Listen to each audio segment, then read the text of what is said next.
Welcome to the Nick Blevins Family Ministry Podcast. Our goal is to help you maximize your church's potential. You'll hear from top leaders in children's, student, and family ministry about the principles and practices they use. Now here's your host, Nick Blevins.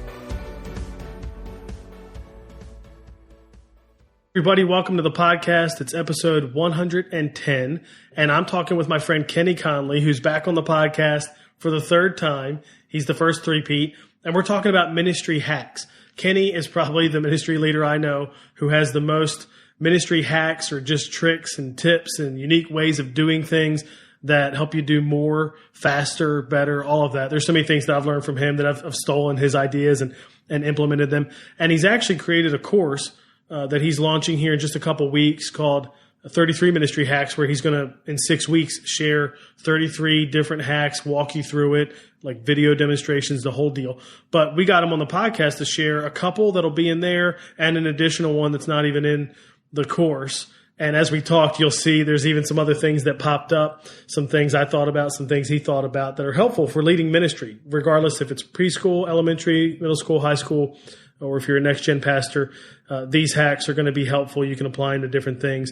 And certainly his course will be as well. So after you listen, if you're listening in the first 2 weeks it comes out, if you want, you can sign up to be part of his course. That link is in the show notes. And that's where you can get everything. We mentioned a bunch of different things that you can find in the show notes at nickblevins.com/episode 110. But let's go ahead now and listen to my conversation with Kenny, where we talk about a few different ministry hacks that you can use to do more, faster, better in your ministry.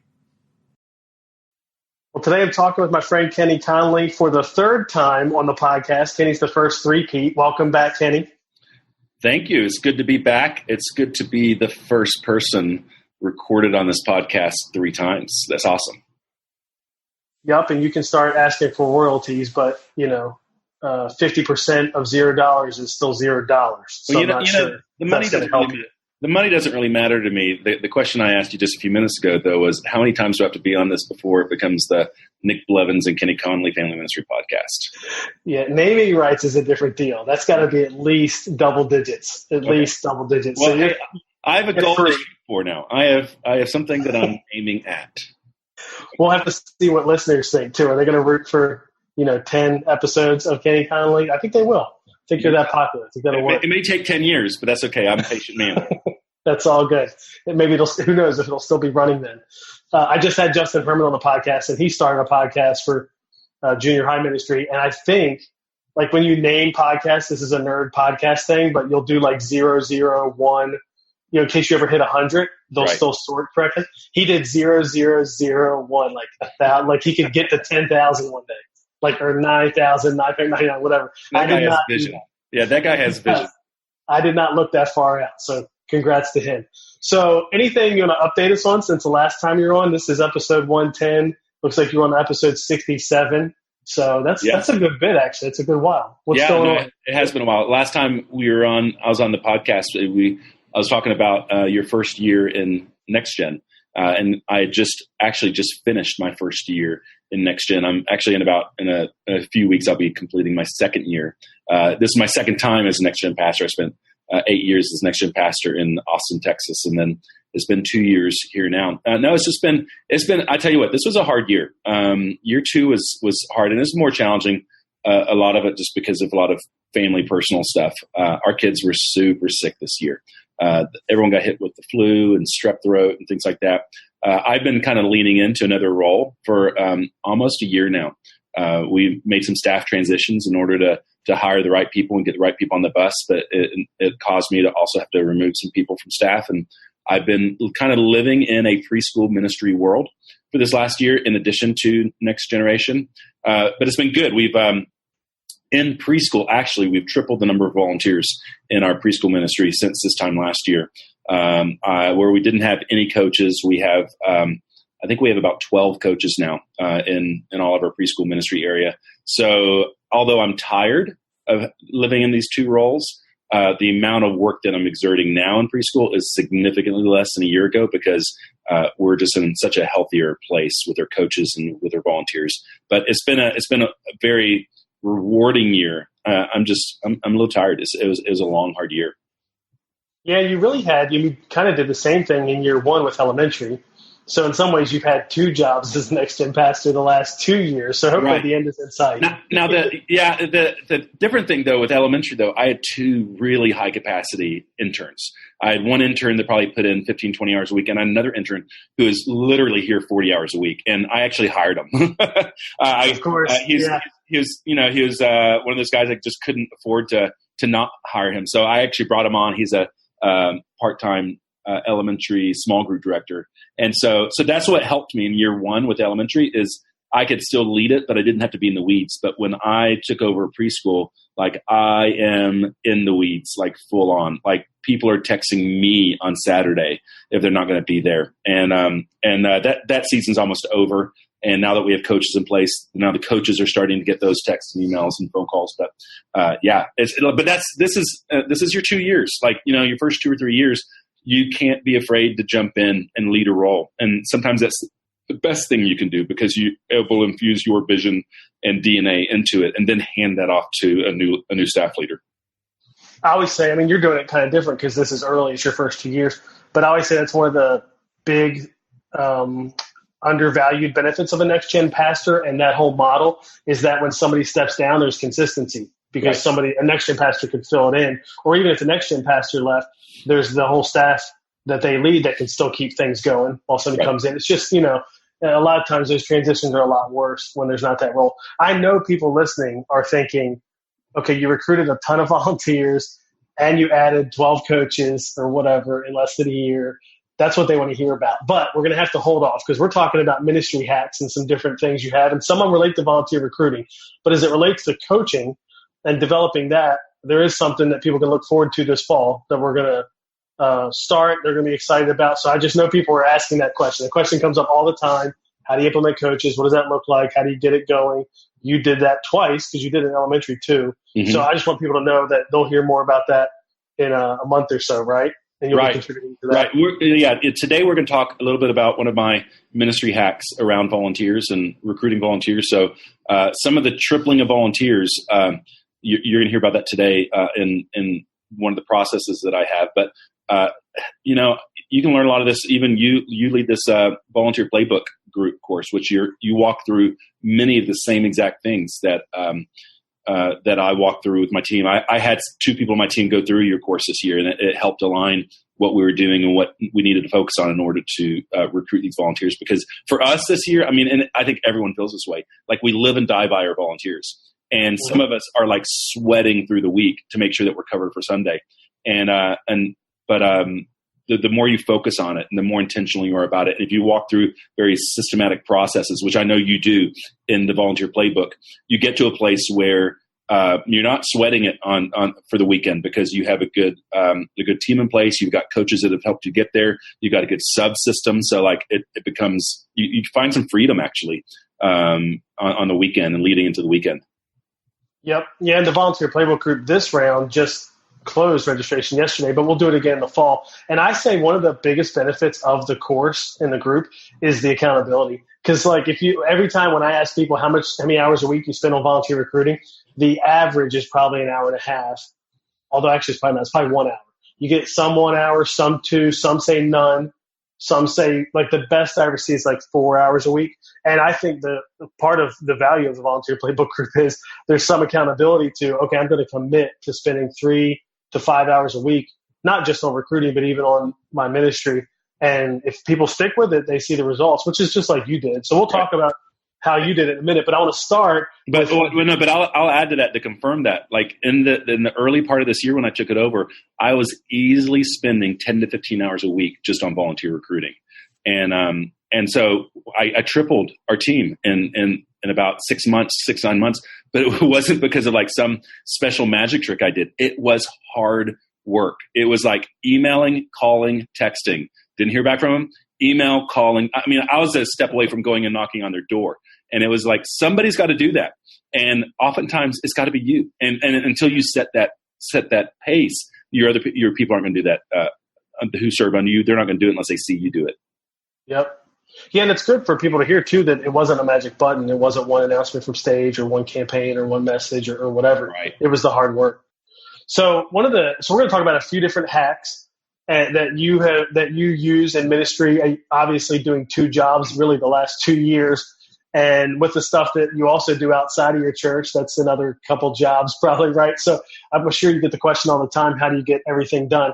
From knowing you as well as I do, I know part of it is you just have all these little hacks and tricks and apps and just ways to manage your schedule or shortcut things or make things work better. So we're going to hit a few of those today. But before we do that, I want you to share a little bit about the course you have coming up. We're going to talk about a bunch of different hacks. And then I want to start with one that's, I guess these are not in the course, right? And talk about camp. I think I maybe grabbed 1 or 2. The course has 33 hacks that I want to share with people. And here's the deal. Like, I'm actually really excited about this course, and this course actually just came together in the last several weeks. But I've always been one who has loved to find shortcuts and tips and tricks. Technically, like, the definition for life hack is any trick, shortcut, or skill or novelty method that increases productivity and efficiency.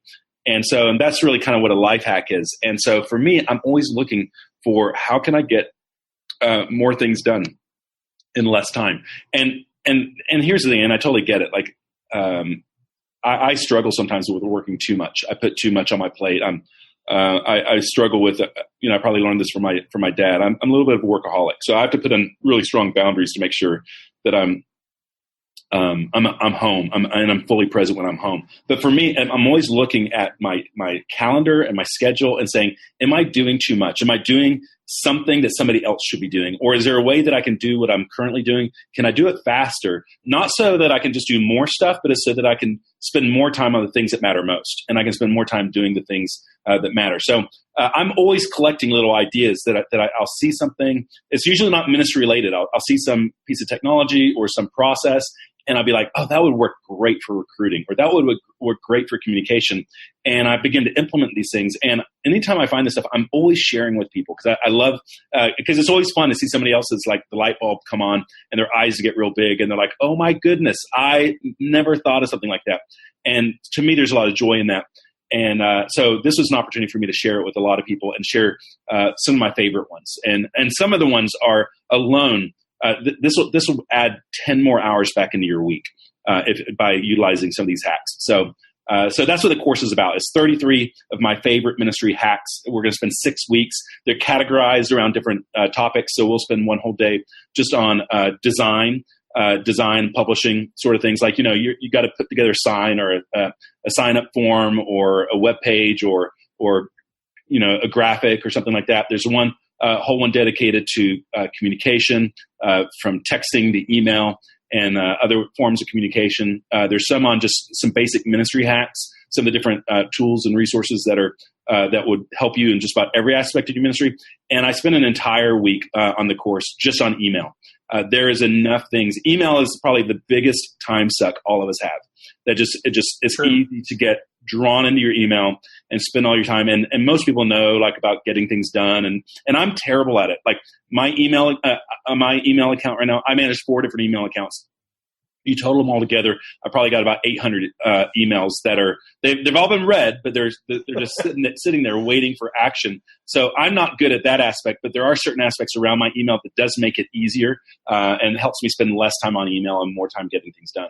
So that's what the course is about.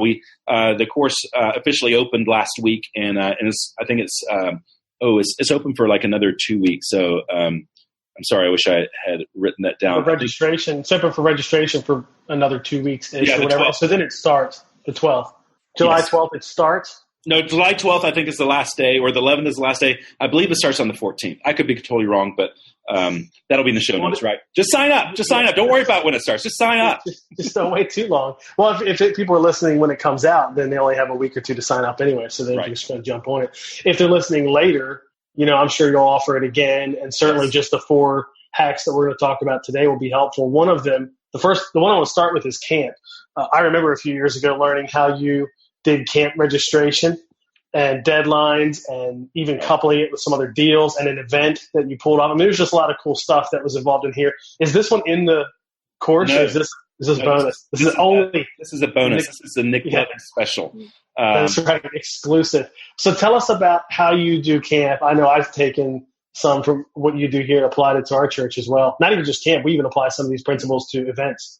and stuff like that. Yes. I find this as a commonality that most churches struggle with the same things. Here's what they struggle with. They struggle with forms for camp. There's you have your church application, you have your church liability form, you have maybe some other form that you require as your church, and then the camp requires their registration. They might have, you're going to play paintball while you're at camp, then you got to fill out that form as well. So you end up having 5 or 6 different forms that all have to be filled out. And you might have made your form digital, but the camp's form is not digital. And so you end up you spend probably an inordinate amount of time just trying to make sure that everyone's signed to every form, they're ready to go. And then the other problem that camps and that churches have is just the delay. You paid for 100 spots for camp, and you're going to take 100 kids, but it literally is the day before camp, and there's still 30 open spots. And you want to pull your hair out because why can't these people know that they're going to come to camp? Why can't I get them to sign up and pay for this thing? And so these are struggles that I always faced and staff. And even when I moved here to Mission last year, now a year and a half ago, and I was talking to staff, and they're just, rolling their eyes about how frustrating it is for camp because you work so hard, you try to work ahead, but then you just can't avoid it, that the last 2 weeks before camp are terrible. And I stumbled across something not too long ago to where about 3 or 4 years ago, just a new kind of technique toward the registration process of camp, that literally 6 weeks before camp, we were done with registration. We were completely done, and we would spend probably the next week or two making cabin assignments, and then the 3 to 4 weeks leading up to camp is cruise control. We were just making the final preparations. We were done, and people were signed up. Camp was full. We had time to celebrate it. We actually had time, because usually what happens at camp is you're making last minute purchases because you didn't know this many people were coming. You're trying to find an extra bus or an extra van because you had a last minute splurge, and now it gives you time to actually plan something special because that 100 kids are coming, and so you can actually buy that thing, and you can take 2 weeks for it to be delivered or whatever it may be. So those are the two big things that came up that helped drive okay, there's got to be a better way to do this, and that's kind of my first big camp. So you ready for me? Do I just go ahead and dive into this? I'm ready. Yeah, tell me how you do it. I mean, I know how you do it, although I feel like I'm going to get a refresher on the one part. But tell me about how you did registration and got people to go early. Yes. So, and these are all kind of connect together. And I wrote a series of blog posts a couple years ago called How to Camp on my Children's Ministry online blog. And I think it's 3 or 4 posts. And I talk about all these things. But you know how it is when you're at a blog post, a week after it posts, you don't see it unless you Google it. So all this information is on there. So the first step I do is I go all digital. I go 100% digital, and you can go 100% digital. Because here's what I find is that people are usually most of your parents are fairly motivated to sign up for camp. They want to make sure they get their spot, that they've reserved it. They're planning far enough advance that hey, we know when our summer vacation is. Let's go ahead and register for camp. And so they're motivated to register then. But after they register, they're never motivated to fill out the forms. So you're going to have to track them down, show up on their doorstep to have them fill it out. So I bring the entire process to registration. You are not registered until you filled out every single form. And so typically what I do is we just digitize the entire form in the process. So at my last church, we use Fellowship One. So now it makes a form super long. It's a little bit tedious in filling it out. But basically a lot of those forms is their first name, last name, address, parent name, all that information, which I don't get that separately for every single form. I make sure that my registration for the church gets the same information as all the information that all the forms ask for. So typically a form is basically 15 paragraphs of all their legal lawyer written document. Well, I just put that into the registration form. And then when it says click here to sign, a parent just types their name in to sign, because the laws all support now e-signature. So if a parent signs their name and clicks this by clicking this box, I consent to my signature, then that applies to these camp registrations. We've had to sometimes talk to camp. So what I end up doing then, you have to, once you gather all this information, so they basically, as they're registering, they have to read all these paragraphs, which nobody does. They didn't read it when it was paper, and they're not going to read it in the form. They're just going to sign all these required boxes. And then, and you can set it up to where it emails that to them so they have a copy of it. But then once it's all done, once they've registered, and once all the registrations come in, then then you can just export your registration, typically in all your software, all your databases. You can export it to an Excel file and then just create a mail merge. And so we create a mail merge for the camp liability waiver. And we basically create a mail merge that looks exactly like the paper form they gave us. And then we create a mail merge that if I've got 100 kids to camp, then it mail merges out 100 basically form letters that look exactly like their form. But at the bottom, instead of a handwritten signature, it's just a typed out signature. And we let the camp know we're doing it beforehand. So we make sure that they're okay with it. And every single camp I've ever talked to, they're always okay with it. And so that way the entire process. So once a kid is registered and we close down registration, we have all the forms and we're completely done with that. And I'll actually tell you, this is a cheat here. And maybe if you don't make promise that you're not going to tell anyone else that we did this. We actually had this one. Okay. Can't speak for anybody else, so we'll see. And this happens sometimes, okay? We have some camps, because here's the deal. You know this about camps, is that most camps, they are not known for their tech savviness. Right? They're known for trees and water and swimming. Okay, not their tech savviness. And so some of these camps, the camp we went to last year, they actually required, not only did we as a church have to book as a church, but they required every parent to register individually at this camp. So a parent would have to register with us, and then the parent in turn had to go register with the camp, which is terrible. Like, it's absolutely terrible. And 2 years ago, they did this process, and they said it was just a nightmare because of trying to figure that out. So we talked to, we didn't exactly ask permission. I'm not usually a fan of, ask for forgiveness, not permission. But in this case, we bothered not to ask for permission. We just did it. But we basically made sure that every single question that was on the camp registration was in our application. And then I had a couple volunteers and a staff member would then turned around and registered for every kid on our behalf, so that we knew it was all done. We were doing it proxy for the parent, because the parent basically already registered for us. And we checked with our legal counsel, like, is this a gray area? And they're like, yeah, it's a gray area, but there shouldn't be any problem. Just go ahead and do it. Now this is one of my favorite hacks too, because what we found out as we started to do this, you had to create an account. Okay, so each parent creates an account. And so we went to go register all these kids and realized, like, we have to register separate accounts. And if we use a parent's email to create this account, then it's going to start emailing the parent, and the parent has to log in. So it's just a big mess. So we said, well, let's just create, because we took 140 kids to this camp, said, well, it looks like we're going to create 140 accounts. And so here's the trick, because they're like, well, that means we have to have 140 email addresses. No. You only need, and this is a little Google trick, or a little Gmail trick, is Google allows you, if you have a Gmail account or you have a Google Apps account, is that you can add plus anything to your email address under the name part of your email address, and it all comes to the same one. Like, you may not know this, but if you have a Google Apps account, you can create aliases. So my email address is actually KennyC@MissionAZ. It's also Kenny@MissionAZ, Kenny.Conley, like all these different aliases. But you can create aliases on the fly. So I can actually say, my email address is KennyC@MissionAZ.org. But I can say my email address is also KennyC+1@MissionAZ.org.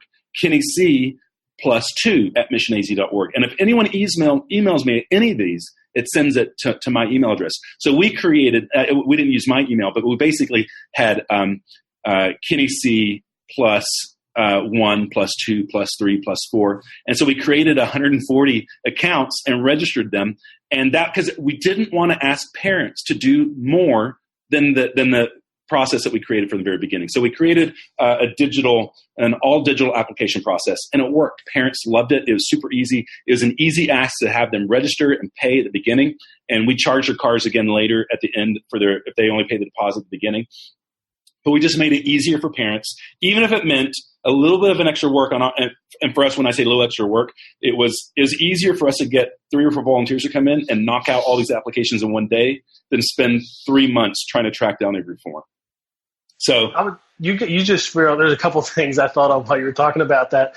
One is, you just spoke to a philosophy of mine in ministry that I've never put language around that I need to, is that we should always do a little more work if it makes it easier on whoever, guests, parents, kids. Right. Like, that's one of those things where it's like, it's going to take us 4 hours or even 40 hours, but it's going to save every parent 30 minutes that we need to do it. That's like a philosophy of mine. But Yeah, I've used the plus thing with Gmail. The great thing is you don't have to go make it. Like the alias, you have to go make it, right? You have to go make Kenny .2 Kenny C. But the plus, you just put it in there. And it's just done. So did you get 140? Like when they email out their, I don't know, whatever their marketing and promo is, do you get 140 of every one of them? You know, one of my come back and be like, hey, why do you have the same email? Yeah, no, one of our admins did it, so I don't know if she did or not. But, you know, it's just one of those things where, and we had very strong conversations with the campus saying, do you realize, like, I get it. If a church is taking 4 kids to camp, like, this isn't like a huge ask. But when you're taking more than 100, like we had the conversation, you realize that your lack of technical prowess is making our lives miserable. And so to a certain degree of like, I want to do everything honest. I want to do it right. But I'm also, if I have to bend a gray area a little bit in order to save my parents' time and save us time, then we're going to do it. And in the end, the camp was fine. They just wanted to make sure that all the information was accurate. It was there. And, you know, and the honest truth is they probably wanted all the email addresses for all the parents so that way they could email and raise money. But they still had that. They registered all the kids and they got all that information. We just are the ones that put it in, not the parents. Yeah. And so we do a fall retreat with now it's 9 other churches, used to be 3 or 4. And so you're talking about almost 600 registrations between middle school, high school leaders. And I can't imagine if camp didn't work with us, you know, the way they do. It is terrible. And so, and here's the thing, what you said was true, because this is all about ministry hacks too. How do I save time in this? And so doing that process actually took us longer, but in all honesty, I don't think it did, because we would have spent a lot more time spread out over a period of 3 months trying to track down all these forms. I would much rather have committed an entire day to doing something that normally a parent would have done. But if we can be all done with it, then it saves me time. It allows me to move on to something else and not have to worry about that other thing again. So, by the way, I should mention this before you jump to like how you get them to register early and all that stuff. As you're talking about this, I'm thinking about my wife is going to get our son from day camp at a Christian camp up here. And when I registered him for that camp, I mean, the form was insane. I mean, it was long, but it was comprehensive. And so if anybody's interested, I looked into it to see what they used. They use campbrain.com. It's definitely not I wouldn't say it's not streamlined. It just makes a lot of sense. It has a lot of options. Like I remember I got to pick, would he have lunch there that day? And it was Chick-fil-A on Tuesday. And if so, I got to pay $5 extra for that. Yeah. And then $5 for pizza on this day. And I could pick one or both or neither.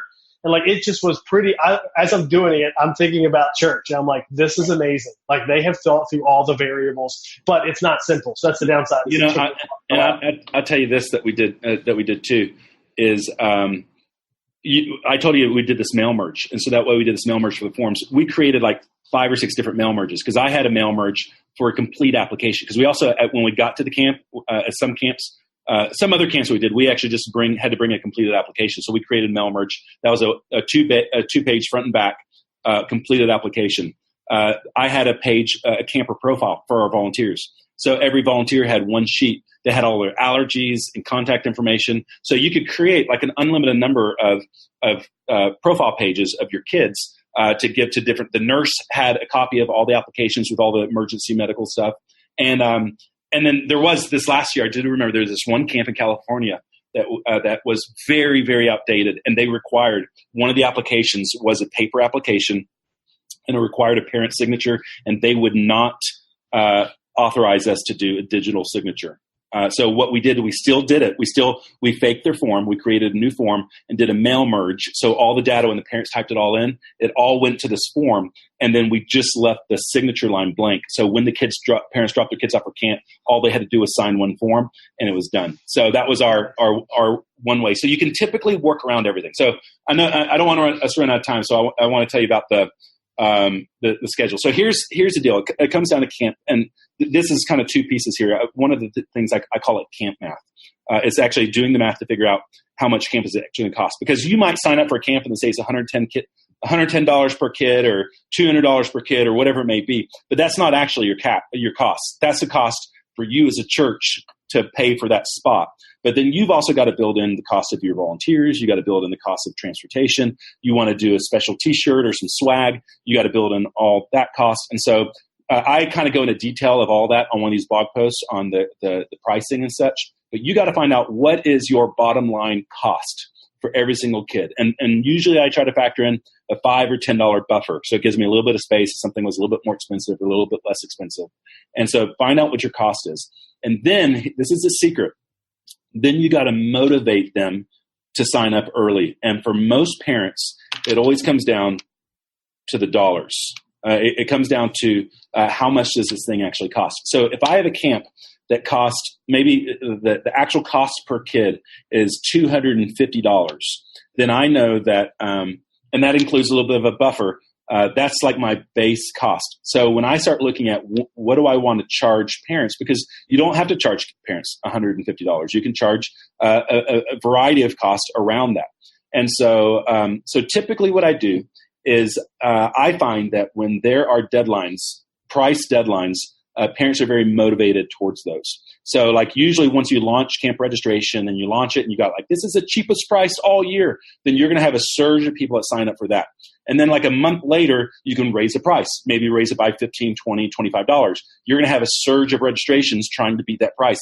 Artificial deadlines are very helpful, and parents are motivated by those. So I typically say build in some artificial deadlines. So for me, we would typically have a 1 day only sale, which is like our early bird price. Then we would have a regular price, and then we would have a late registration price. And so we would usually run like the early bird deadline was a 1 day special. We'd have regular registration for run that for like 2 months. And then the last month or the last 2 weeks would be late registration. And so what I typically did, this is where the camp math comes into play.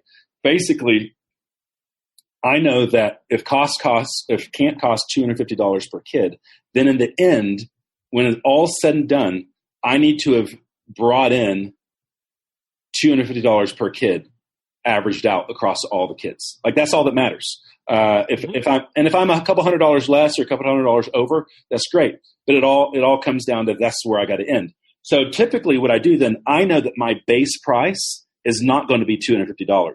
My base price is probably going to be $260, maybe $265. It's like $15 over, or it might be $20 or $25 over. I also have to look at what's a fair price too, because sometimes my base price is well below what most people would consider a fair price for camp. So if I can actually charge, $270 or $280, and people say, man, that's a great price for camp, then that might be my base price. And so then here's where the fun part comes in. Then what I typically do is a 1 day only sale, and usually that's marketed at $50 less than cost. So, or $50 less than the base price. So it's a $50 off. So basically they get a $50 coupon. Parents go bananas over $50 off. Like they go crazy over it. And typically like, cause oftentimes when you move to this model, your price is going to go up. It's going to go up a little bit. And I just usually encourage my parents, like, if you're concerned about the price of camp this year being more expensive than last year, then just sign up on the first day and you'll pay less than you did last year. I'm like, oh, okay. Yeah. So any of you detractors, just sign up on the first day. It'll be way cheaper. So usually when you do this model, your base price may go up $20 or $30, but just encourage them. Hey, I get it. You don't want to pay more. Just sign up on the first day. Oh, I can do that? Yeah. Just sign up on the first day. So what I typically always find over the last 3 or 4 years, 50 to 60% of my registrations happen on the first day. Okay. Those are all the people that are motivated. Where typically in the past, we would launch camp and we'd get like 3 registrations on day one, and then 90% of them would be in the last 3 weeks. But instead we've moved it to where most people pay on that first day, 50 to 60%. And then we'd be at our regular rate and we'd keep it there for a month or two. And then when we go to late registration, we may raise the price of camp by $25. Maybe depending on how expensive the camp is, we may raise it by $50, just so that way parents would feel that cost difference, and then that drives them to registration again. So what we find the last 4 years of me doing this, we have somewhere between 50 and 60% of our parents sign up on the opening day of camp, which is a resounding hallelujah. And then typically the remaining 30 or 40% sign up in the next 2 months. And then the last month during late registration, we see 10% of registrations come in. But then we're able to close camp registration down a month to 6 weeks ahead of time, and everybody signed up. That's awesome. And we typically have a firm no. Like if somebody calls in and say, hey, can I still get in camp? Nope. Now, if we make exceptions, if it's a guest, like they just started coming to a church, we make the room open for them. But it usually takes a year of saying no to a lot of people for them to realize I had 4 months to sign up for camp. Like, no, you can't. You can't sign up. We've been open for 4 months. Like, I'm sorry. We bought buses. We bought shirts. We bought all those things. And by the time you get to year 2 and year 3, you will be loving this camp registration. So it's just, you got to do the math. You got to figure it out. Because in the end, the people who care about it most, they're going to get a $50 discount. And typically that $50 discount, it'll probably, because here's the math. You lose money on every single kid that signs up for that $50 discount. Oh, yeah. Now I tried again. I try to set my base price $20 or $30 more than my actual cost. So that way I'm actually only losing $20 to $30 per kid. But then again, only 50 to 60% of the kids sign up early on. Then as soon as the price goes up by $50, I'm making $20 to $25 per kid. And so it only takes, and then on that last late registration, I'm making $50 to $75 per kid. And so in the end, when you round it all out, I'm break even. Like I'm break even, or usually I'm maybe cash positive by like $1,000 or, by a small percentage. So it just takes all the headache out of it. And it really is, Nick, all this is a game.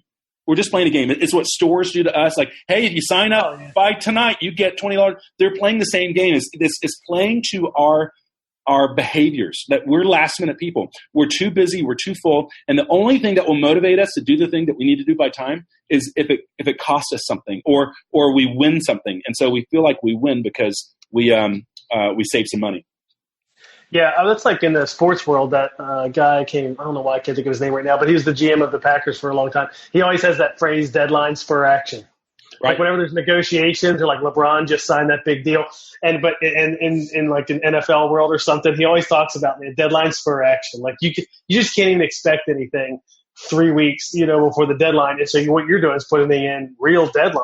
See, false deadlines don't help because people know they don't have to fill them, but real deadlines help because it's like, I got to pay more money.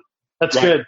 I love that. We've done that now. I feel like I've taken that since you told me that. I say 3 years ago. You probably told me that like 7 years ago, but I apply that to everything. When we do an event that's $20, I charge 10 and then 20 and then 30. You know what I mean? Even if it's a small number, 5 and then 10. And the pressure is not the same, obviously, as $50, but it still offers some deadlines. And sure enough, you see, I did that like one day volunteer conference for churches in my area.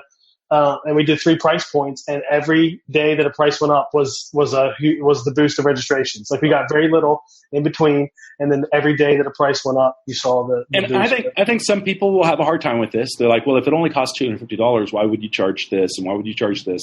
And I totally get it, and I don't feel a single bit of remorse. Like again, because in the end, I think people's dispositions, like their behaviors, cause them to sometimes be last minute about things. And what could very well possibly happen is they end up missing out entirely because they waited too late, and then the registration closed, or something else came up, or whatever it may be. And so, and again, I want to help the families that need the help, because we do the same thing. If somebody needs a scholarship, then we say you need to sign up for a scholarship in the first month. And scholarships. And so the people who need the help the most, they sign up and get the earliest, the best price, and they apply for the scholarships. And so the people who need the help the most get the most help. And so in the end, it's a win. Our parents love it. The parents who pay late and pay more, these are the parents that are used to paying more for everything because they're always late to everything. Oh, yeah. And so that I never get any complaints because, again, it's kind of what they expect. Man, I should have signed up. I should have signed up on that first day. Yeah, you should have. I'm sorry. Yeah. But if you communicate it well, they know. So that's the key. How about volunteer recruiting? What are some of your hacks there? Some of them I know of, but I'm interested to see if some of these I haven't heard you share before. Yes. No. So, and this is kind of what we applied a lot to our preschool stuff this year. Is I tripled my volunteer base in preschool. A couple of different things. Now, one of them is over the years I've done this well in some places and better in other places. But I found when I came here that most churches don't have a system and a process for onboarding new volunteers. You may have kind of your own process, but everybody kind of does their own, and could be the elementary does theirs and preschool does theirs, and you're typically not onboarding that many people at a time. So So it's not very formal. It's, maybe like just grabbing a coffee or meeting somebody after service or whatever. And I'm a big fan of go ahead and formalize that process. Go ahead and get something put together and help with that. So what we found when I first got here to Mission, like they were onboarding volunteers, like it was happening, but it was kind of happening on a one-on-one basis. Somebody would fill out an application and then a staff member would meet with them and then they would come in to observe and then they train. And it was all happening sporadically. And there's really no quality control across the board. Like we didn't know how well it was happening in the different places. So, we started experimenting with like doing a monthly orientation. So we would do one monthly NextGen orientation where all the volunteers could come and they could hear the vision about what it meant to serve and what it looked like to serve. And so that's kind of like a first step. If you don't already do a volunteer orientation, you need to do that. And you need to put your best mouthpiece at the orientation. I find that 95% of the people that come to NextGen orientations, they end up volunteering. They end up serving. We make it a tour. So we actually take them through every area of NextGen because I want them to see how it all points in the same direction, how we're doing small groups, how we're doing large group, how we do check-in, but how we're common in all these different areas, even though each area is specific on its own with this age group, but the DNA is the same. And people get inspired when they come through and they see, like, they may want to work with teenagers, but they come back inspired. Like, I didn't know you did that with preschoolers. I didn't know you did that with elementary age kids. And so they come back to the orientation at the end when we come back to the room, and they're typically inspired to be a part of an organization like this.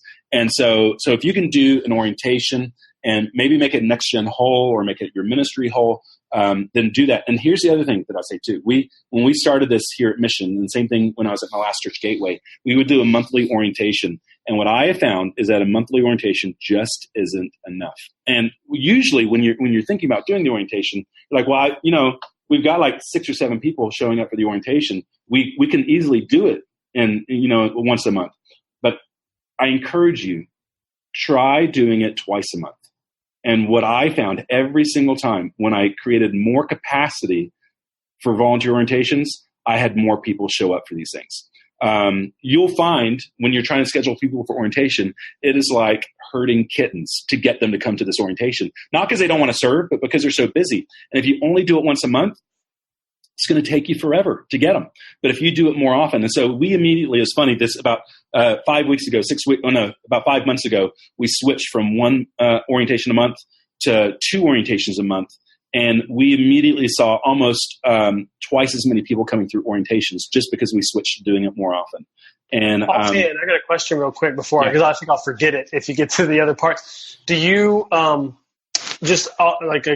your gut as a guest, do you think you get most of those people that attend it from your other recruiting methods, I'll call it, like your one-on-one and some of these conversations, versus what percentage of people show up because it was like a talked about advertised orientation? You know what I mean? Like, what percent got there because you already kind of had them? What percent came in because that's how they heard about it? That was like the first word of it. Right. So, yeah, I'm going to talk about that right now.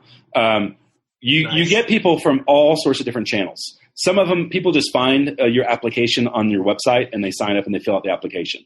And so they kind of almost do it backwards because our orientation typically drives people to apply. But sometimes they do the other way. A lot of people aren't sure they want to volunteer. And so if you're recruiting somebody to volunteer, that's a bigger ask than to recruit somebody to just come to an orientation to check things out. Because I always tell people, hey, there's no commitment. Just come check it out. I have a feeling you're going to be impressed. And so, or when I'm having a conversation with somebody, we do an orientation on the 2nd and 4th Sunday of every month. Okay, we do it every single time, unless it's Christmas or something like that. We do it every single month. We don't cancel it. Sometimes I'm scurrying to replace myself with somebody else, but we don't cancel, so it's consistent. And so if I'm having a conversation with somebody in the courtyard, or I'm running into somebody at Walmart or something like that, I'm always recruiting them to an orientation. It's a much easier ask. And so we have all sorts of different ways. Our volunteers, our coaches, all the different people, we're recruiting to an orientation. Even when we do like a giant push from the stage or something like that, we're not recruiting them to fill out an application. We're recruiting them to come to an orientation. Because sometimes our application is intimidating. We ask a lot of really serious questions and questions that could put people off, or they haven't had a church. Because if I'm going to recruit you, I'm going to try to recruit you to every week. Now, if I run into you and say like, hey, I want you to start serving in children's ministry, but you have to serve every week, their initial response may be, no, I can't do that. I'm too busy for that. But if they come to an orientation and spend an hour with me as we walk through and I begin to cast a vision for consistency and being present in the life of a kid week after week and building that relationship, they're like, well, of course I have to do this every week. Otherwise, so I know that I can be far more effective in selling somebody and having them commit after going through an orientation. So through all of our channels and all the different ways that we connect with people. And so these are the so we have multiple kind of leads. So we have people who randomly fill out the application. So then we put them in, we use CCB. So we have all these process queues. And so we have a process queue just for people who fill out the application. We have people who found out about our orientation. They registered to come to an orientation. We have people that registered to come to an orientation but didn't show up to the orientation, so they're sitting in a no-show queue. And then we've got people that are, have come to different areas. And so every single week we're continuing to stoke that fire of all those different leads, and we're reminding them of when the next orientation is. They can typically sign up for the next 3 or 4 orientation. So people can look at their calendar and say like, oh, I'm going to be out of town this week and this week, but I'll be here for that week. But they're still going to get an email that week. And then here's my little hack that has been amazing.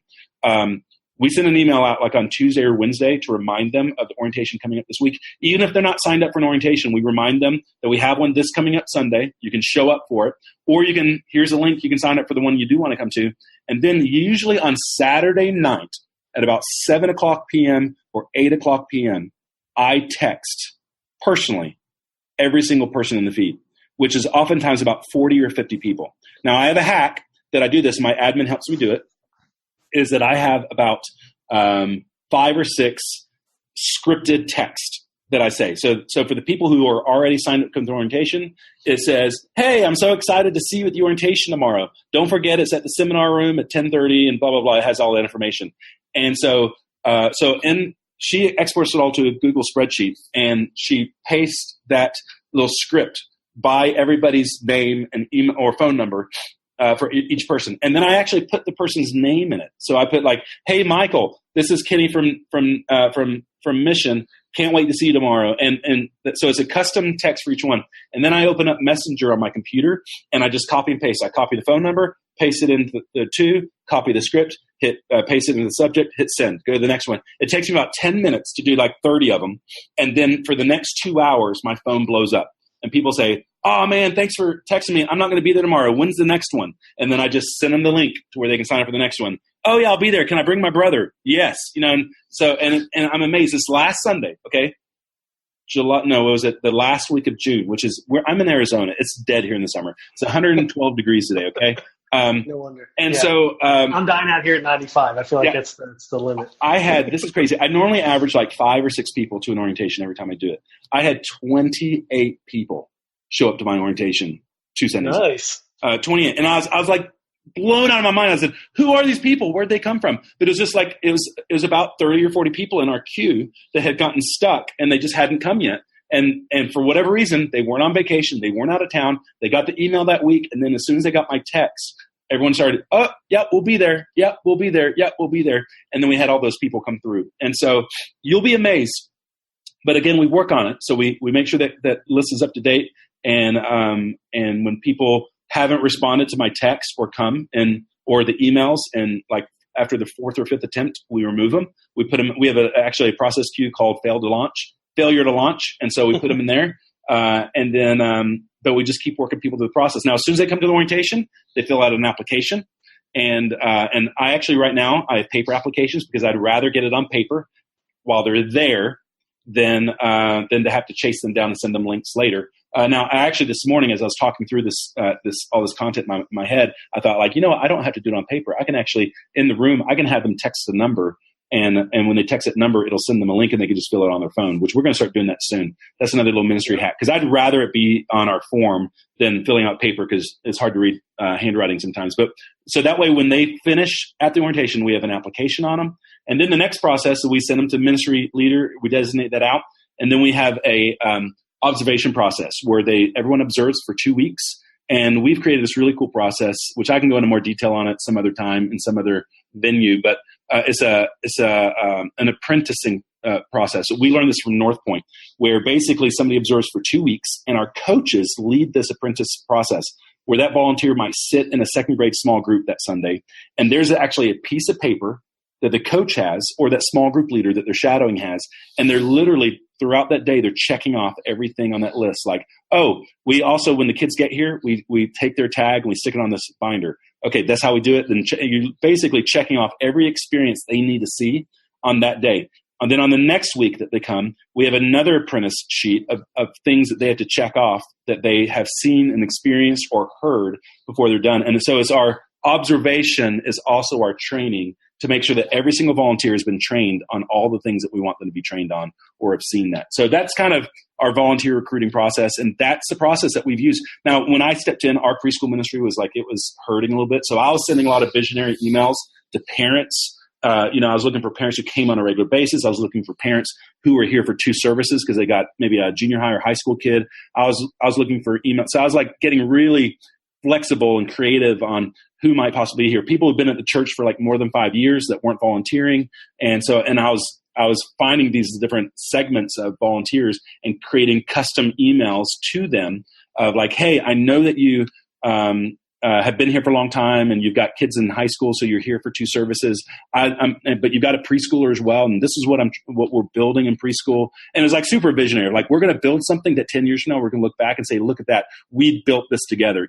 That kind of like, we're going to take the moon in 10 years, and so you got to be really creative to do that kind of stuff. That's awesome. We've done we do the same kind of apprentice thing. It's almost like hacking volunteer training. Right. Instead of like scheduling a separate training and having to get them there for that or whatever, they can just learn it by apprenticing. And it's like you kill 2 birds with one stone. Everybody's time. Who has time for that stuff? And I feel the same thing that we're asking of our parents for volunteer application or for applications for camp of like, make less asked of your volunteers as possible, and they'll love you for it. So if I can train them the 2 weeks that they come to observe, then they're going to love me for it. Like that's another little hack I just thought of in this process too. We did this before.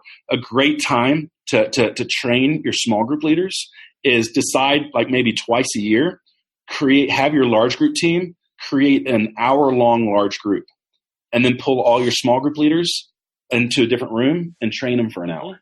And so that way you didn't ask your volunteers of anything extra. They'll thank you for not having to keep them for a second service or third service or coming on a Saturday. And so just think of how you can ask less of your volunteers. That's awesome. Well, speaking of time, I know calendar is one of the things you're really good at. You got a couple hacks you can share with us here. So tell us about like hacking your schedule, what you use. I think you and I don't use this one that I know you use, but I do use the other one. But they're both great tools. Yeah, I'll tell you about the 2, because again, it's reclaiming your time is one of the most important things you can do, and making the most of your time. So one of the things, one's an internal, one's an external.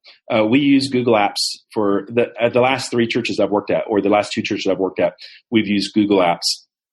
So you have Google Docs, and you have your emails, basically a glorified version of Gmail. And so most people don't know about this feature. When you're creating an appointment in Google Calendar, when you click on add event, or you click on the page in your calendar, it asks you if you want to create an appointment. Let's see, I'm actually pulling it up on my computer so I can look at see exactly how it's worded. It asks you if you want to create a calendar appointment or if you want to create a appointment slot. Have you seen that before, Nick? I haven't, but I'm pulling it up right now. So look at it, because I saw you mentioned that, and I'm thinking, I've never done that. So I don't know what that is. So I just did it here. When I'm on my calendar and I click on the calendar to create an appointment, so like I just click on one of the boxes, whatever, it brings up a little pop-up box and it says add title or time. And so I can type in whatever I want there. And right underneath it is highlighted event. That's a default. You're creating an event on your calendar. But right to the right of that event, it says appointment slots. And if I click on appointment slots, then it's the same thing. I'm creating an event, and I can create an event for like a 3-hour event or a 4-hour event. And then it says slots with duration. And so I can click on, I want these durations to be 30-minute durations. And so basically what it's doing is it's creating, if I gave it a 4-hour time slot with 30-minute durations, it's creating 8 time slots in this one event. So it's just one event, but it's got 8 spots. And on the page where you're creating this event, it gives you a link And so this is the part that's it's a little clunky, but it works great internally. It gives me a little link. Then I can email my staff and say, hey, I need to meet with all of you on Monday to do some reviews, or I need to talk to you about an important thing that I just got to cover with everyone. And then I can send this little link, and I say, sign up for one of my slots. And when they see that, they will see all 8 potential slots they can choose. And as soon as they type their name in one and hit OK, it's going to put that appointment on their calendar. But then on my calendar, it's going to show who picked that one slot. And when other people go to sign up, it'll see that one slot is empty. And so it's free. It comes with it's just built into Google Calendar. It just doesn't work, as far as I know. I could be wrong, but it just doesn't work outside of the organization. So if I email somebody who doesn't have a missionaz.org calendar, then they can't. It doesn't work. It doesn't bring them to their calendar. So if I'm doing it internally, that one works just fine. Yeah, I just tried it because I looked at my personal calendar and the option's not there. But we use Google G Suite for our church.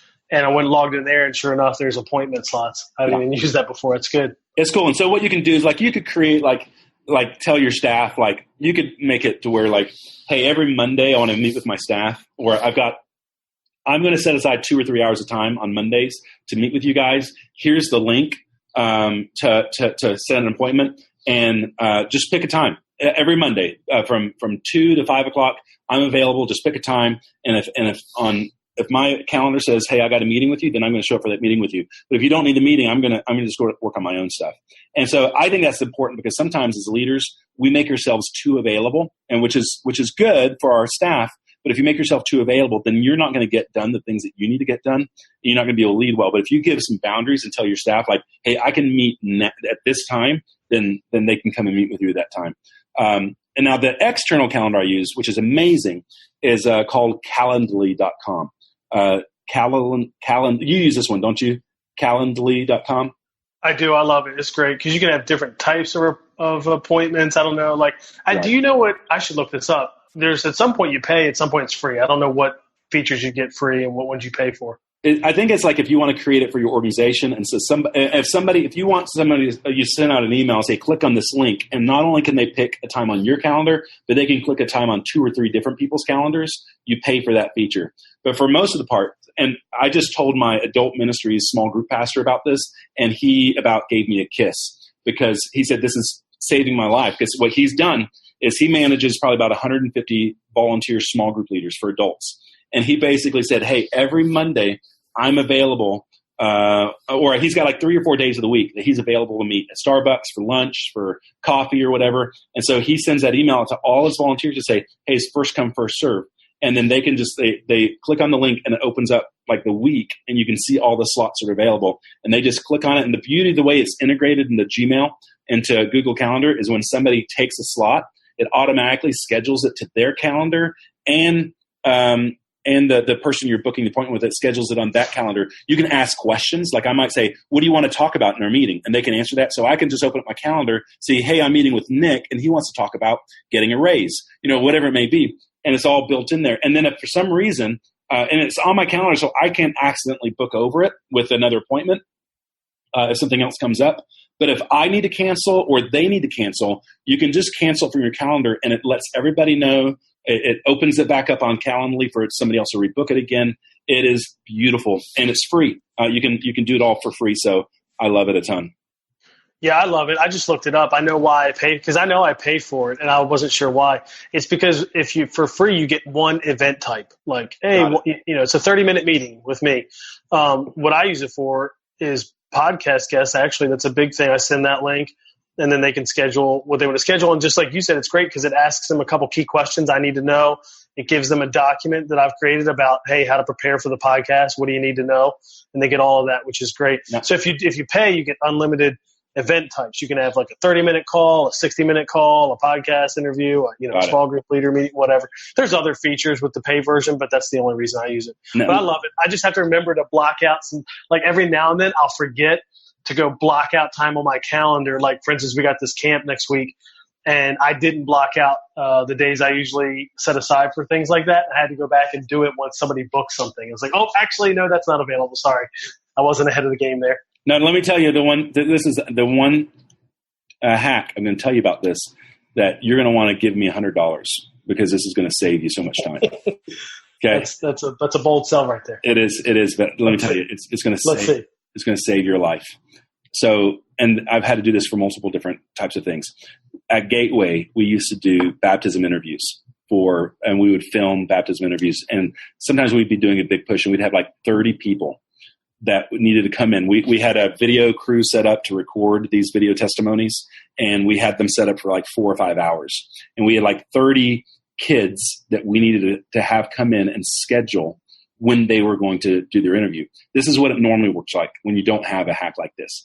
You're going to send out an email to 30 people and say, when are you available to come in? We have 15-minute slots. Every 15 minutes, we're going to be able to do a video. And then you're going to have like 20 people reply in just a few minutes or within a few hours, say like, I want 4 o'clock. And then somebody else would say, I want 4 o'clock. Somebody else would say, I want 4 o'clock. And then you have to email all those people back, say, hey, 4 o'clock's already taken. What other time can you take? And it's like, okay, I'll take 4:15.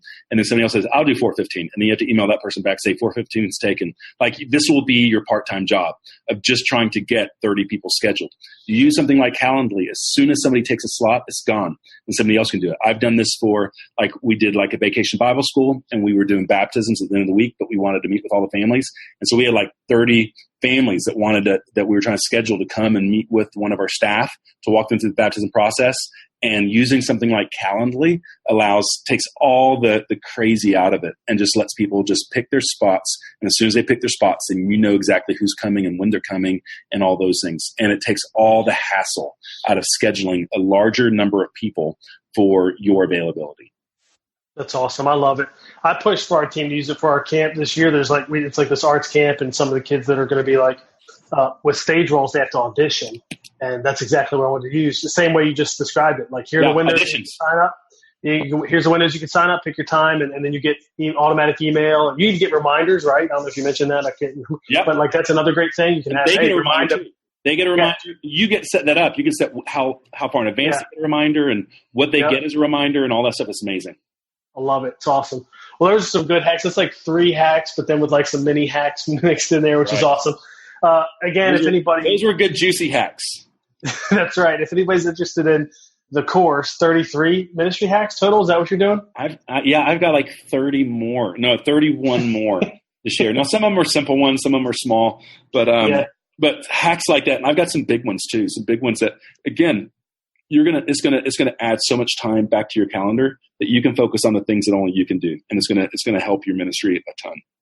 Well, what people will like that they're not getting in this interview is it's a video thing. So it's live video. It's like you sharing your Calendly screen and saying, here's how the options work and here's how you do this. Absolutely. I'm not, because there's some great resources. You did this breakout at Orange 2 years ago. That was like a ministry hacks course. Yeah, with our buddy Jim. Yeah. Yeah. And you had you had a list of like 100 different hacks that you used, and which was amazing. I loved it. That document I looked at for a long time, and I adopted several of those things, but I'm actually going to share my screen, and you're going to watch exactly what buttons I press and how I press it and how I do it. So that way, when you go do this, like, wait a second, what did he do again? And how did he do that? So I'm going to show you exactly how to do it and what context we do it in. And so it's going to make it really simple. Some things I'll probably create a video and then we'll show the video because there's too much opportunity for things not to work like on the fly. You know how technology is. Yeah.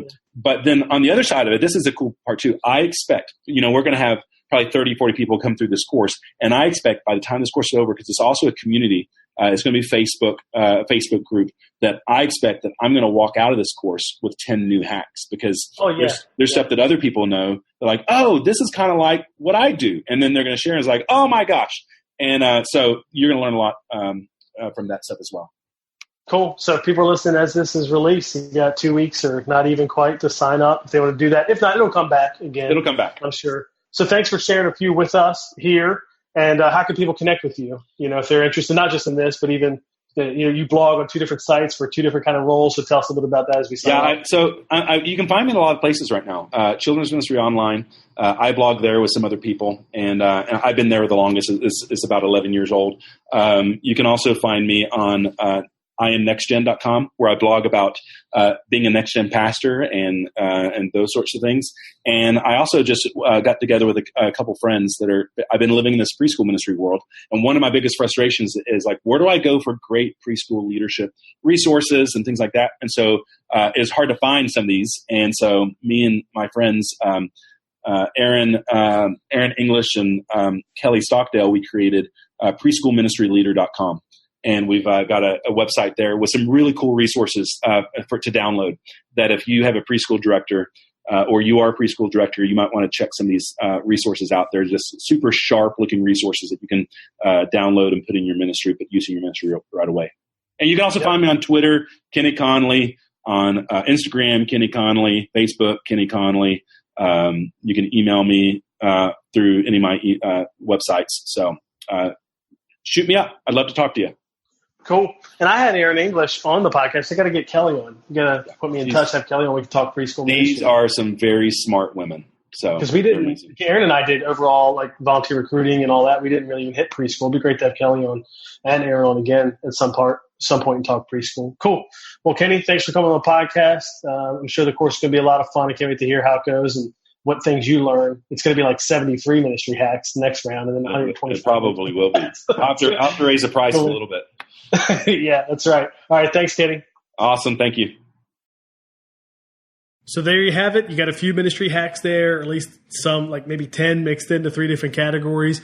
I wish we'd had more time. There was some other stuff we were going to talk about as well. But again, if you're listening to this when it comes out, you might want to sign up for his course with the 33 ministry hacks. You'll learn a lot more. You'll be, doing this with other people. You'll see video demonstrations, all of that stuff. Sometimes that's really helpful.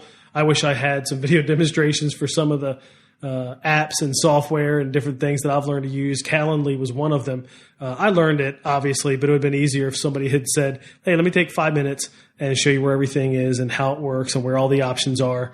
I was rooting around in there the other day for an option that I knew was in there somewhere, but I couldn't remember where it was. Again, you can get all the links and everything in the show notes at nickblevins.com/episode 110. If you sign up for the Ministry Hacks course, I'd love to hear about that. Let me know you did it, especially when it's over. Tell me what you thought and how that went. But if you miss it, you can always sign up again when Kenny offers that. We didn't really talk about this much. We kind of alluded to it when we talked coaching, but there's something big in store that we're excited about launching here near the end of summer, and you'll hear about it probably in just a few weeks. And we're really excited about it. So stay tuned. We're going to talk about it probably in about a few weeks and then offer something free that I think will be really helpful for all ministry leaders as we head towards fall and get ready for a new school year. So stay tuned. Keep an eye on your inbox. Be listening to the podcast and check out social media, and we'll announce that soon. But until then, I hope this was really helpful for you. I hope you save some time as you implement some of these things. And I'll catch you on the next episode of the Family Ministry Podcast. Thanks for listening to the Nick Blevins Family Ministry Podcast. We hope this helps you maximize your church's potential. We would love to hear stories of how you apply what you've learned. You can do that by leaving a comment on iTunes or in the show notes at nickblevins.com.